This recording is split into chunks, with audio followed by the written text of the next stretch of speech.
요한복음의 말씀입니다. 필립보가 예수님께 주님, 저희가 아버지를 뵙게 해 주십시오. 저에게는 그것으로 충분하겠습니다. 하자 예수님께서 그에게 말씀하셨다. 필립보야, 내가 이토록 오랫동안 너희와 함께 지냈는데도 너는 나를 모른다는 말이냐? 나를 본 사람은 곧 아버지를 뵌 것이다. 그런데 너는 어찌하여 저희가 아버지를 뵙게 해 주십시오 하느냐? 내가 아버지 안에 있고 아버지께서 내 안에 계시다는 것을 너는 믿지 않느냐? 내가 너희에게 하는 말은 나 스스로 하는 말이 아니다. 내 안에 머무르시는 아버지께서 당신의 일을 하시는 것이다. 내가 아버지 안에 있고 아버지께서 내 안에 계시다고 한 말을 믿어라. 믿지 못하겠거든 이 일들을 보아서라도 믿어라. 내가 진실로 진실로 너희에게 말한다. 나를 믿는 사람은 내가 하는 일을 할 뿐만 아니라 그보다 더 큰 일도 하게 될 것이다. 내가 아버지께 가기 때문이다. 너희가 내 이름으로 청하는 것은 무엇이든지 내가 다 이루어 주겠다. 인자하신 하느님, 저에게 당신의 얼굴을 보여주시고 이 순간 저희와 함께하여 주소서. 우리 주 그리스도를 통하여 비나이다. 성부와 성자와 성령의 이름으로. 보고 믿어라. 저번 주에는 뭐였죠? 주제가? 귀 있는 사람은 귀 있는 사람 들어라. 듣는 거 많이 연습하셨어요? 연습 안 하셨어요? 외우세요. 뭐라도 얻어가셔야지. 그죠? 듣는 거 연습하시고 오늘은 보아라. 주님께서 사실 많이 하신 말씀이죠. 보고 믿어라. 오늘 요한복음에도 나오는데 사실 요한복음을 이렇게 공부를 해보시면 아실 겁니다. 요한복음 전체가 그겁니다. 보고 믿어라. 그래서 이제 요한복음에서는 표징이라는 말을 쓰죠. 가나에서 첫 번째 기적부터 시작해서 이게 모든 표징들, 이 표징들을 왜 이루셨나? 바로 믿으라고 이렇게 이루시는 겁니다. 모든 치유도 그렇고 표징을 보고 믿어라. 이게 사실 그 예수님의 가르침뿐만이 아니라 구약에서도 그렇습니다. 구약에서 특히 구약에서 대표적으로 이스라엘 사람들이 구원된 그 역사적인 순간이라고 하면은 파스카 축제죠. 그렇죠? 바로 이제 이스라엘이 이집트에서 나와서 주님께서 약속하신 강을 건너 들어갔을 때 그럴 때도 우리 신명기를 보면 이렇게 나와 있습니다. 너희는 오로지 조심하고 단단히 정신을 차려 너희가 두 눈으로 본 것들을 잊지 않도록 하여라.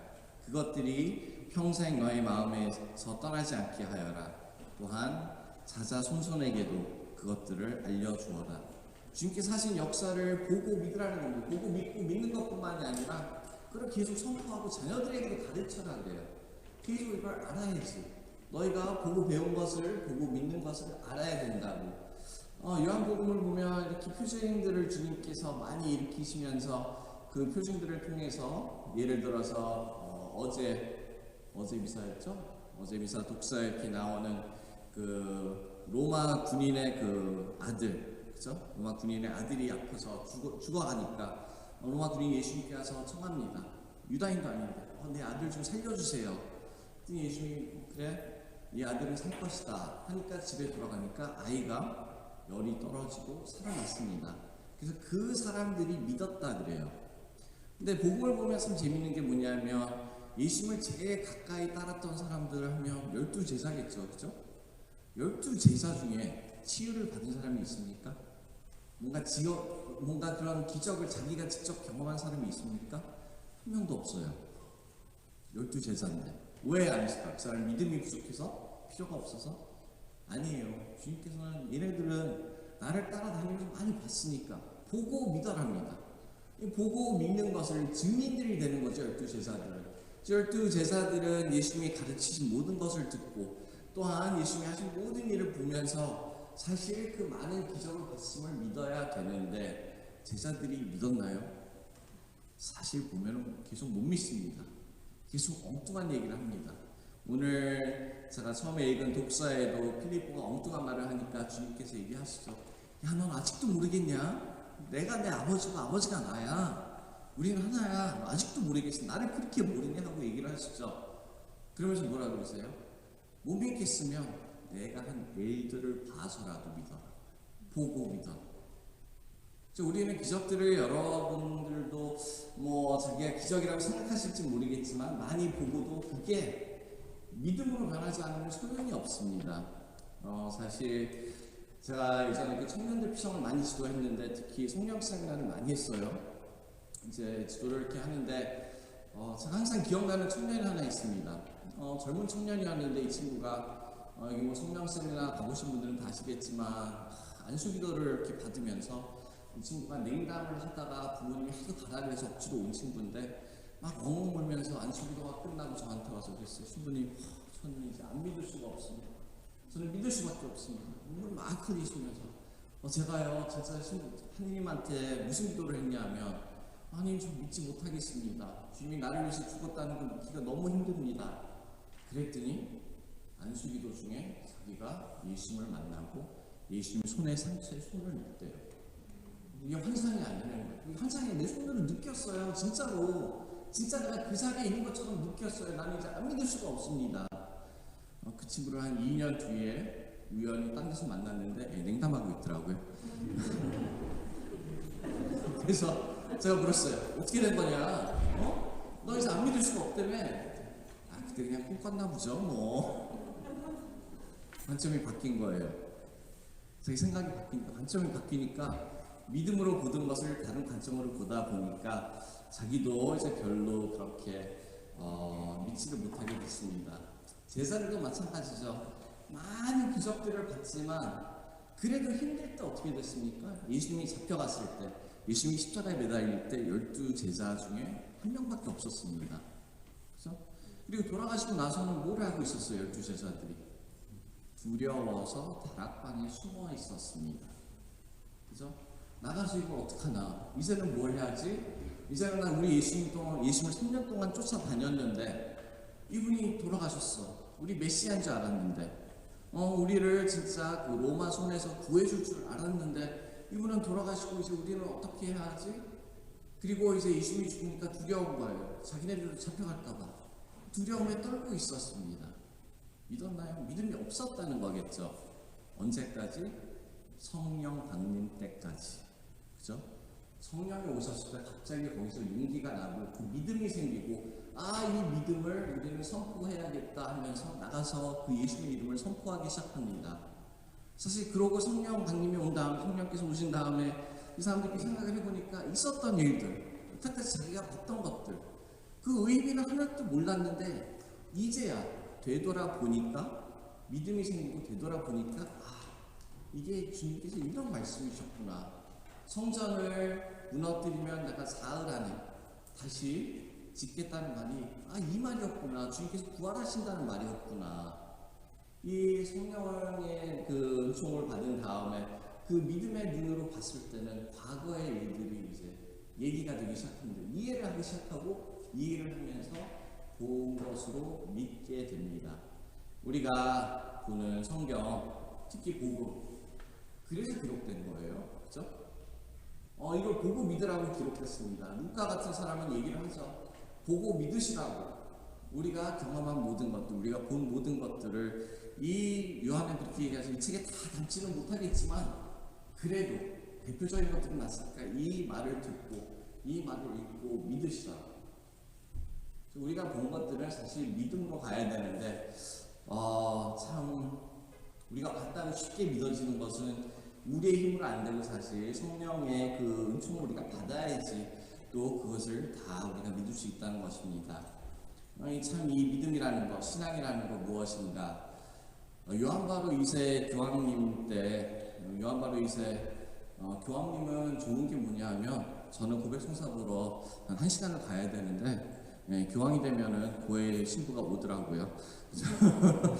요한바로 2세께서 살아계실 때 고해 신부님, 이태리 신부님 칸탈랄레사라는 신부님이 있습니다.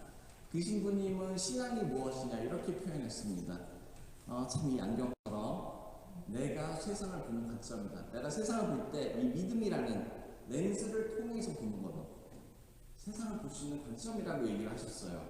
사실 그 관점이 우리는 있어야겠죠. 그리고 참 우리는 객관적인 거, 현실이 뭔지 되게 좋아하는데 여러분들은 못 느끼시나요? 요즘에 뉴스를 봐도 이 사람이 지금 어떤 관점에서 얘기하는지 다 알죠? 그죠? 뉴스 채널을 딴 데를 보면 그죠? 완전히 다른 얘기를 하고 있어요. 똑같은 스토리를 갖고 관점이 다르기 때문에 그죠? 역사도 마찬가지죠. 우리가 역사를 공부한다고 해서 누구 말을 믿느냐에 따라서 역사가 달라집니다.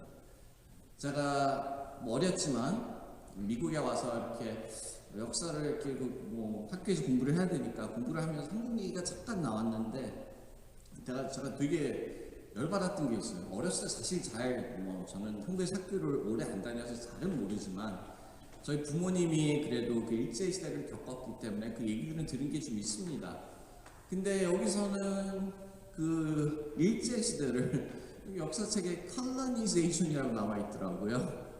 그게 colonization이라고 어이가 없어. 아니 이거는 지네들이 쳐들어와서 우리를 한국 사람들 박해하고 말도 못하게 했는데 저희 아버지가 얘기해준 것 중에 제일 인상적으로 제가 기억나는 게 학교에서 아버지 초등학교 때 학교에서 선생님이 교실에서 한국말을 가르쳤다고 애들 앞에서 끌려나가서 바로 교실 앞에서 총을 맞아 죽었대요. 무기력한 게 많으시겠죠, 그죠? 옛날 그 시대를 겪으신 분들은 아시겠지만 이거는 그냥 순수하게 한국 사람들을 위해서 와서 교육시켜주고 한 게 아니잖아요. 우리의 관점을 볼 때. 근데 그게 왜 여기 이렇게 나와 있을까? 일본 역사책에서 나왔으니까. 그죠? 그 한국 사람들이 지금 아직도 막 어머니 하시는 분들이 있는데 뭐 그거는 저희 아버지도 그랬어요. 그건 옛날 일이고 진짜 이기는 거는 우리가 여기서 해방되는 거야. 자신 있게 다니는 거야. 이렇게 항상 얘기를 해주셨는데 그렇죠. 우리 역사를 봐도 누가 역사책을 쓰느냐. 사실 우리는 객관적인 걸, 현실적인 걸 찾는데 굉장히 어렵습니다. 사실 인간으로 우리가 이게 가능할까? 저는 좀 의문스러워요. 이게 진짜 가능할까? 그렇다고 해서 진실이 없느냐? 진실이 없는 건 아니죠. 하느님이 진실인데 진실이 있어야죠. 진실이 있긴 있지만 그 진실을 우리가 깨달으려면 우리가 어떤 관점이, 옳은 관점이, 시점이 있어야지 진실을 볼 수 있다는 것입니다. 사실 그게 어떻게 보면 참 우리가 그래서 이제 신앙의 눈으로 모든 걸 봐야 된다는데 이게 객관적인 걸까? 사실 요한 바로 2세가 쓰신 글 중에 필데스 마치오라는 글이 있는데 굉장히 제가 그걸 인상적으로 봤습니다. 왜냐하면 너무 제가 맞는 말이네 하고 들었던 게 뭐냐면 우리 모두는 믿음이 있어요. 하느님에 대한 믿음이든지 무엇에 대한 믿음이든지 제가 이과 출신이니까 여러분들 1 더하기 2라는 거 믿으세요? 그걸 안 믿으면 우리 계산을 못하겠죠? 수학도 못하지만 그냥 우리 평소에 하는 계산도 못하겠죠? 1910년도에 여기 수학 공부하신 분들이 있는지 모르겠는데 러셀이라는 수학자와 화이트헤드라는 수학자가 1 더하기 1이 2라는 것을 증명하기 위해서 1000페이지가 넘는 책을 썼습니다. 1000페이지가 넘어요. 그래서 요즘에는 그래요. 요즘에는 1000페이지가 필요 없고 380장이면 된다고 하던데 왜냐하면 이게 무너지면 우리가 아는 많은 것들이 무너지잖아요. 근데 우리는 그걸 봤습니까? 그 책 보신 분 있으세요? 프린시피아 마테메티카라는 뭐 수학 공부하는 사람들에게 굉장히 유명한 책이라고 하는데 저는 그 책이 있는지도 몰랐어요. 그래서 1 더하기 1은 당연히 2지 믿었습니다. 그걸 믿기 때문에 다른 것들을 알 수가 있는 거겠죠? 우리 이런 관점이 있고 믿음이 있습니다. 제가 가끔 이제 제가 좋아하는 코미디언이 있는데 이 사람이 이렇게 좋은 게 뭐냐면 우리가 그냥 인식하고 당연하게 생각하는 것들을 좀 다르게 생각을 해보는 그런 코미디언이 있습니다. 그래서 예를 들어서 이런 얘기를 해줘요. 자기가 만약에 우주인도 와서 지구를 내려다 봤을 때 다리가 4개짜리 동물이 앞에 막 가고 뒤에서 다리가 2개 달린 동물이 쫓아가면서 똥을 집어. 누가 주인이라고 생각을 하겠느냐? 강아지냐? 인간이냐? 그래서 그렇게 보면 그럴 수도 있겠다 하는 생각이 들어요. 근데 제가 이렇게 그런 얘기를 들으면서 생각을 해본 게 우리가 사람을 믿고 하는 게 얼마나 많은지. 제가 이렇게 제일 쉽게 제가 생각한 거는 제가 치과를 갔다가 이런 생각을 갑자기 해봤어요. 이제 이쪽으로 이사 와서 치과 의사를 새로 찾아야 됐는데 뭐 별로 이렇게 아는 사람이 없으니까 인터넷 보고 리뷰 좋은 사람 찾아서 갔는데 딱 앉아서 이렇게 처음 보는 선생님이니까 그런 생각이 들더라고요. 이 사람이 누군지 내가 뭘 믿고 지금 여기 앉아있지? 나 처음 보는 사람이 드릴을 갖고 내 입에 들어오고 있어. 나는 거기서 좋다고 벌리고 돈을 받는 것도 아니고 돈을 두고 있어. 믿음이에요. 그죠? 이 사람이 치과 의사라는 것을 믿기 때문에, 그리고 내가 이빨 아픈 거를 치료해 주겠다는 것을 믿기 때문에 우리는 할 수 있다는 겁니다. 그래서 사실 이 관점이라는 것, 어떤 기본적인 믿음이라는 것, 그리고 우리가 객관적이라고 얘기하는 것은 제가 고민해 본 결과 결국은 그런 것 같아요. 많은 사람들이, 아니면 모든 사람들이 인정할 수 있는 그런 가정 안에서, 그래서 우리가 볼 수 있는 것들. 근데 이제 사실 우리 인간 생활을 하다 보면 그런 게 많지는 않죠. 특히 개인적인 상황을 보면 그런 게 많지 않습니다. 싸울 때, 뭐 예를 들어서 우리가 부부 싸움을 하든지 자녀들하고 싸움을 하든지 우리가 싸운다는 표현을 쓰는데 참 저는 그런 생각이 들어요. 싸움의 목적이 무엇일까요? 싸움의 목적이 뭐예요? 이기는 거죠. 그렇죠?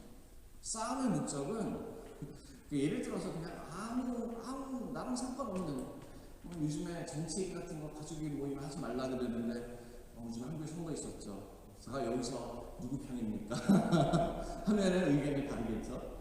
가정에서 그런 얘기를 하지 말라는 게 사실 자기네들이랑 별로 상관없는 얘기인데 그거를 얘기를 하다가 조금 음성이 높아지고 누가 흥분하기 시작하고 이게 싸움으로 살짝 바뀌잖아요. 그러면 진실이 무엇일까는 중요하지 않아요. 이 사람이 상처받을까? 내가 사랑하는 사람이 이 사람을 상처받으면 어떡하지? 이런 생각 아니면 싸움의 목적은 이기는 거기 때문에 이겨야 되니까 그게 최선의 목적이 돼요. 그 순간에는 내가 사랑하는 내 배우자보다, 내가 사랑하는 내 자녀보다 내가 이기는 게 더 중요해집니다. 그래서 가족이 싸우면 왜 상처를 많이 받느냐? 서로 잘 알잖아요. 서로 잘 안다는 게 무엇이냐? 서로 약점을 안다는 거예요. 그죠? 어디 찔러야 아픈지 알거든. 싸우다 보면 아픈 데를 찔러요. 그리고 나서 나중에 후회하면서 미안하다. 근데 이 사람은 벌써 상처를 받았어.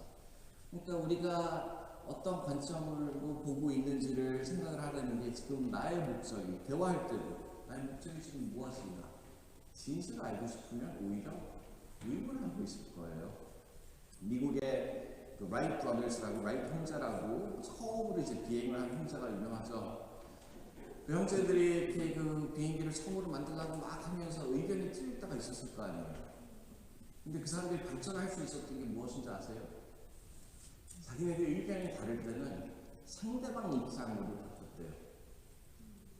이 사람이 A를 얘기를 하고 내가 B를 얘기를 하면 우리 바꿔서 이렇게 바꿨대요. 상대방 입장을 이해하기 위해서. 그래서 이렇게 발전할 수 있었다 그랬는데 사실 그렇게 우리가 이런 관점을 바꿀 수 있으면 얼마나 좋을까. 저는 사실 우리의 관점이 당연하게 우리 신앙이 되어야 된다고 하는데 참 그렇습니다. 신앙이 되어야 되는데 우리 신앙을 원하는데 신앙이 없다면 어떻게 이게 될까? 그래서 참 신앙의 시작이 무엇일까? 믿음의 시작이 무엇인 것 같으세요? 선택이더라고요. 선택이에요. 내가 어떤 관점으로 보느냐에 선택이 시작해. 나는 이런 신앙으로 봐야지. 이런 관점에서 봐야지. 나는 신앙인이니까 나는 신앙인이 되고 싶어. 여러분들 믿음이 부족하다 그러잖아요. 어떤 사람이 뭐 자녀가 젊은 사람이 나도 믿고 싶은데 믿어지지가 않아요. 그럼 저는 그렇게 얘기해요. 믿는 척 해봐. 믿는 척 해봐.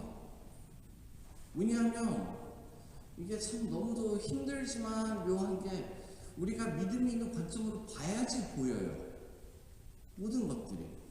그죠? 어떤 사람은 이게 기적인가 아닌가 할 수 있는데 저는 솔직히 얘기할 수 있습니다. 제 인생에서 기적을 굉장히 많이 본 것 같아요. 아주 단순한 기적.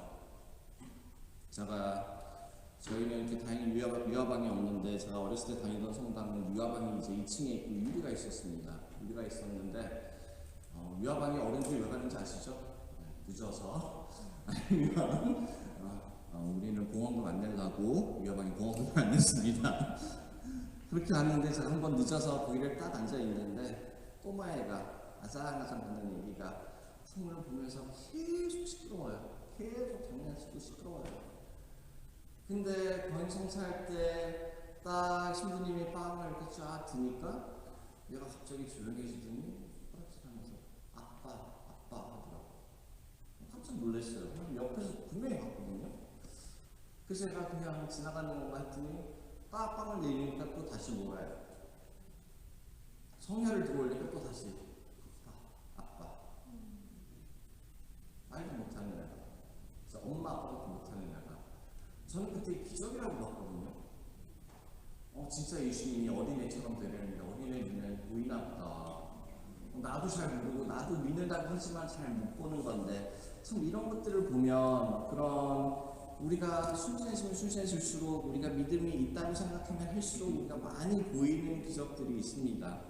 그래서 사실 그렇죠. 우리 성경을 볼 때도 그렇습니다. 우리 독서 그 전례 독서 지침서에는 신약과 구약을 이렇게 표현을 합니다. 구약에 신약이 숨겨져 있고 신약에서 구약이 드러난다. 그리고 네이브 앨범이라고 성경에 대해서 교회 가르치면은 그렇게 나와 있습니다. 이 구약은 신약의 빛으로 읽어봐야 된다. 그럼 전 완전한 그 의미를 알 수 있을 것이다. 사실 그래서 제가 사람들이 이렇게 성경을 읽는다 그러면 요즘에 제가 청년 2명을 제가 성경이 없다고 해서 사줬는데 읽어보라고 이렇게 추천합니다. 여러분들 성경 통독해보려고 이렇게 많이 해보셨죠? 네. 창세기 재밌죠? 탈출기도 그래도 뭐 재밌습니다.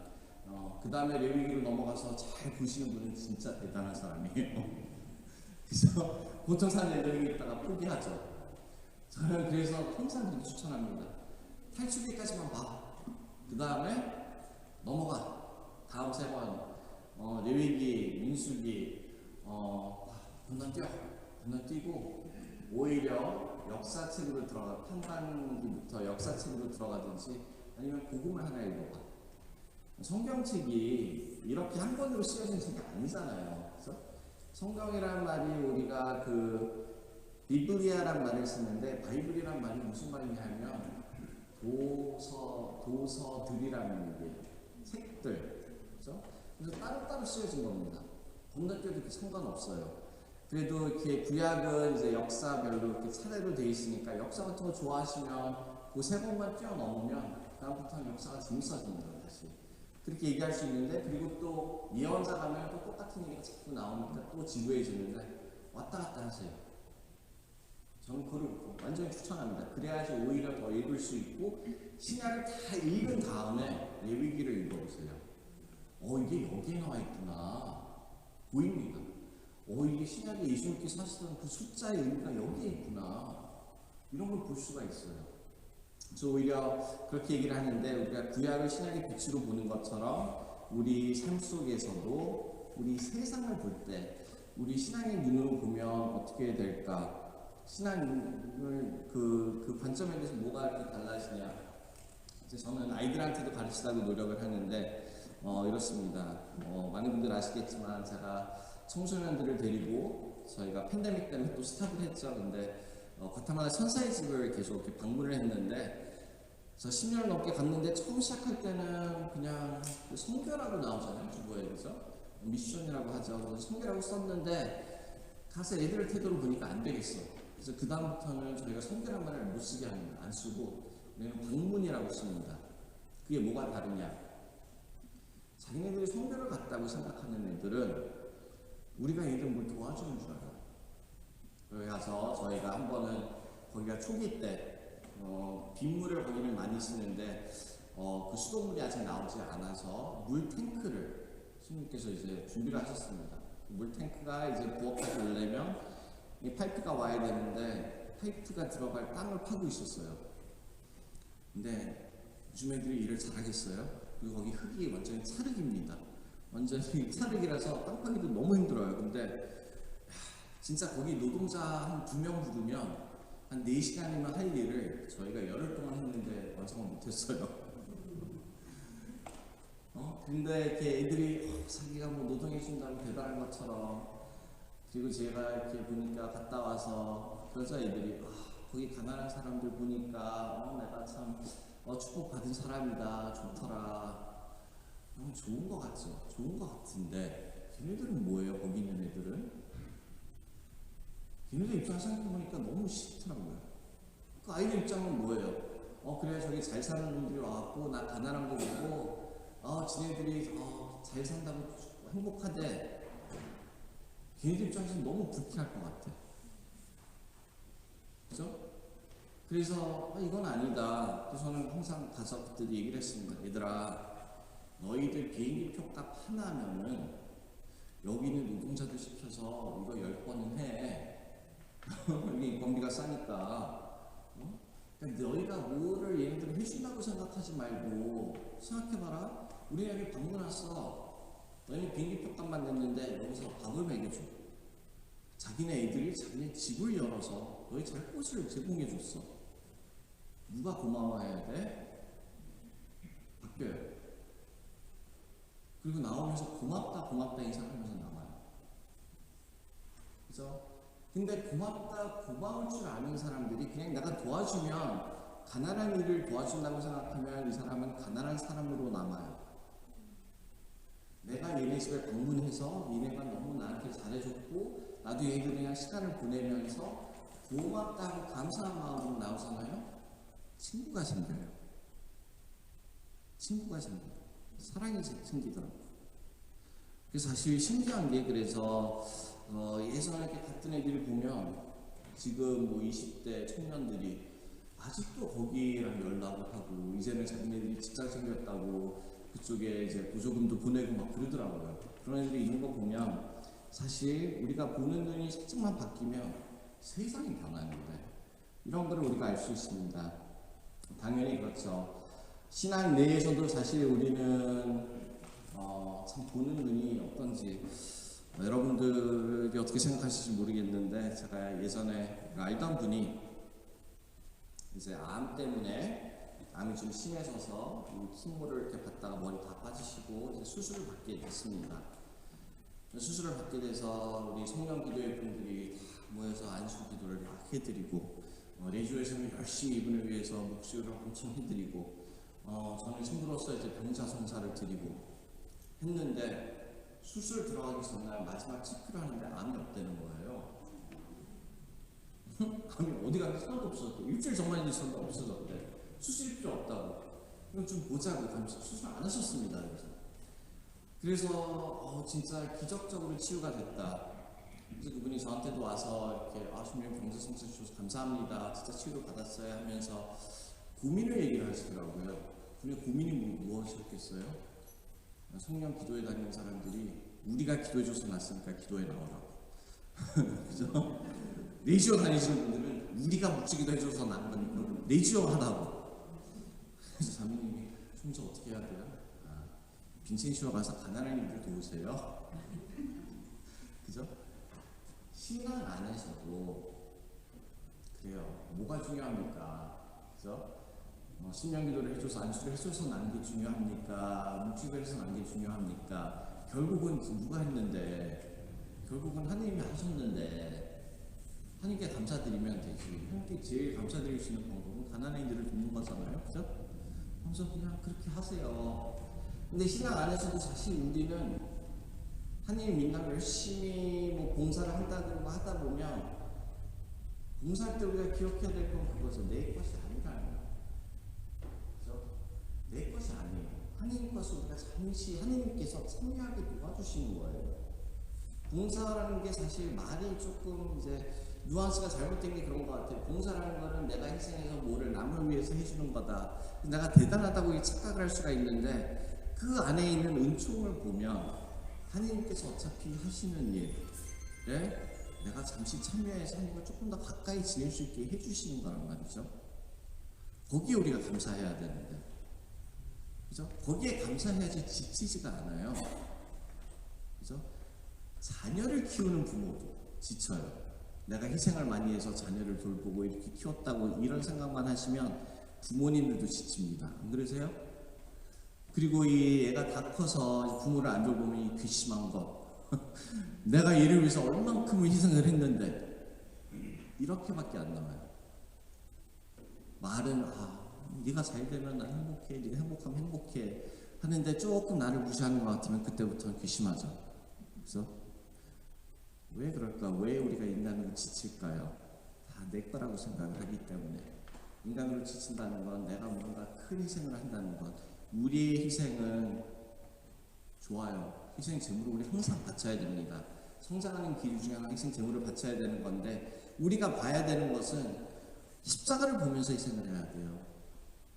항상 저걸 보면서 희생을 하셔야 돼요. 저분이 하신 희생에 내가 참여하는구나. 저분이 하시는 거에 내가 참여해야 되는구나. 여러분들 이제 저도 3년이 넘었더라고요, 여기 온지. 저 때문에 힘드신 분들 많은 것도 제가 아는데 이제 조금 저를 아실 거라고 생각합니다. 저를 아시는 분들은 그런 거 느끼셨을 거예요. 뭐 미사 봉사든지 뭐 하든지 신부님 뭐 이거 필요하시면 제가 해드릴게요, 이거 필요하시면 제가 해드릴게요 하면 저는 되게 그냥 괜찮아요.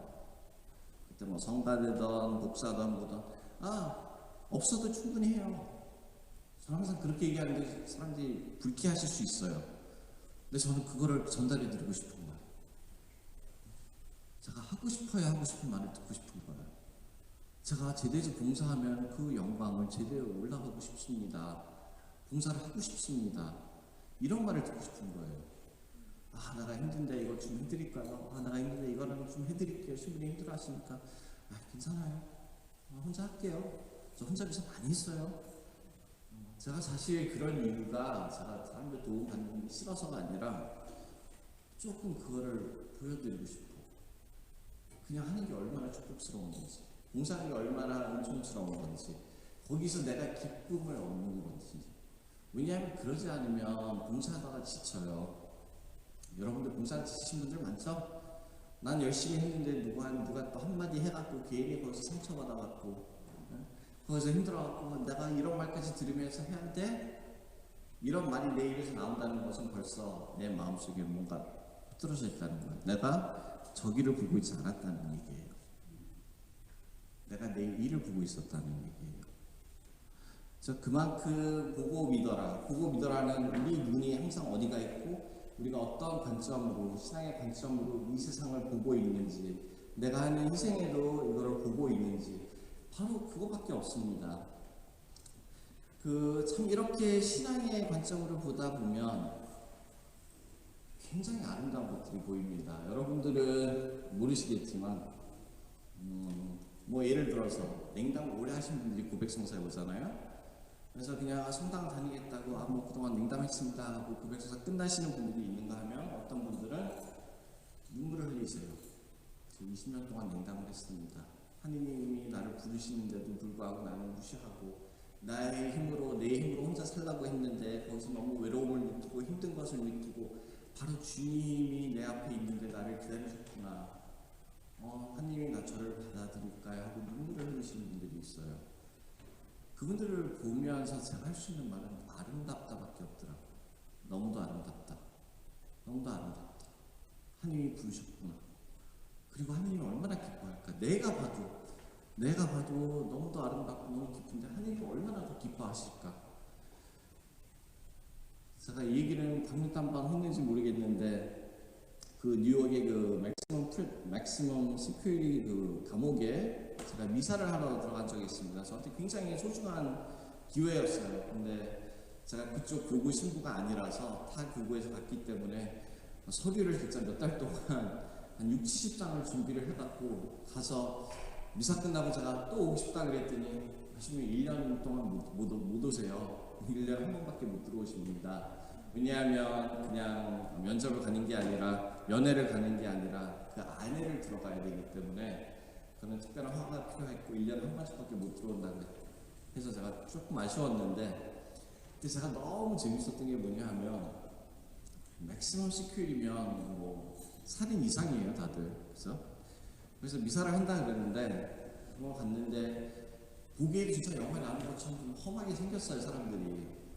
그래서 제가 미사 한 30분, 40분 전에 갔죠.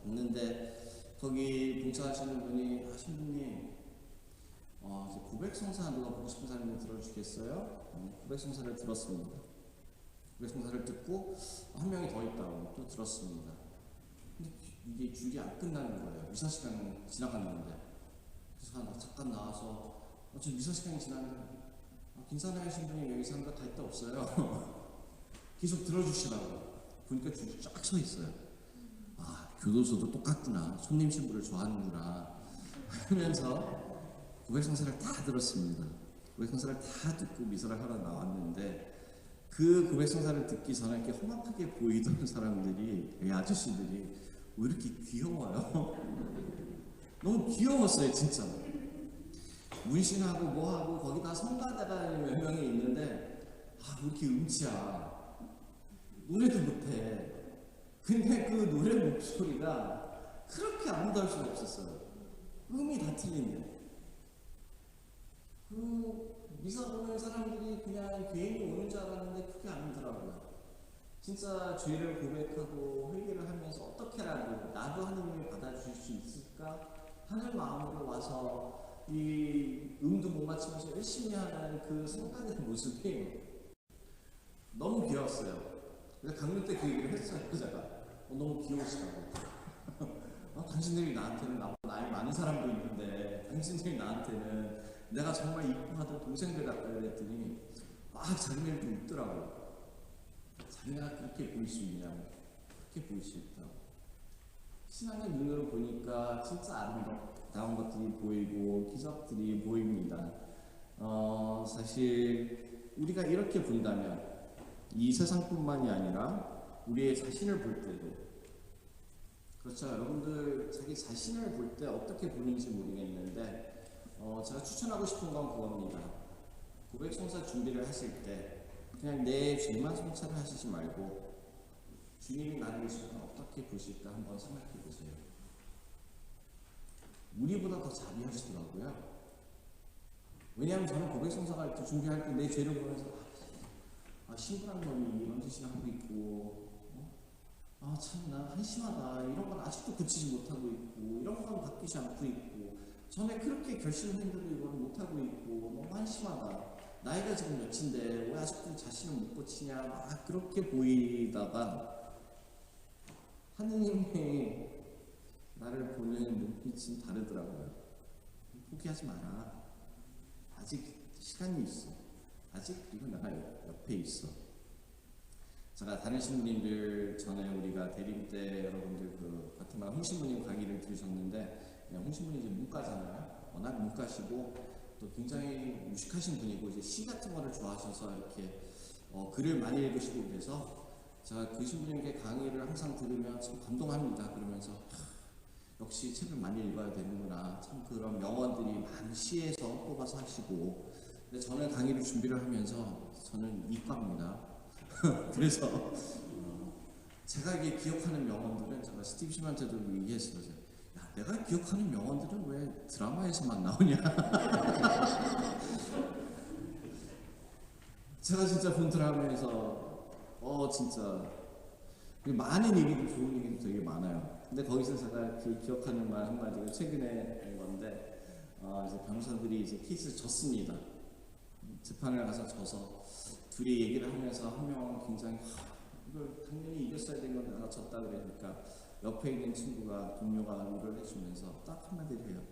실패한 것이 포기한 건 아니잖아. 전 그 말이 너무 와닿더라고요. 제 인생 같거든요.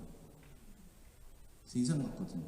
신앙의 눈으로 그 말을 들었을 때는 그래 나도 계속 실패를 하는데 여기서 포기하면 안 되지.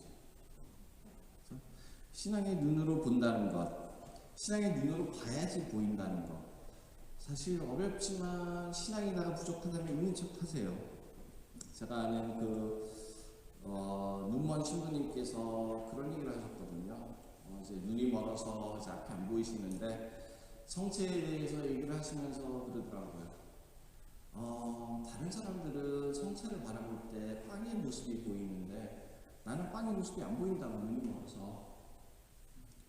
그래서 방해가 안 돼서 나는 이게 예수님이라는 걸 더 잘 볼 수 있는 것 같아.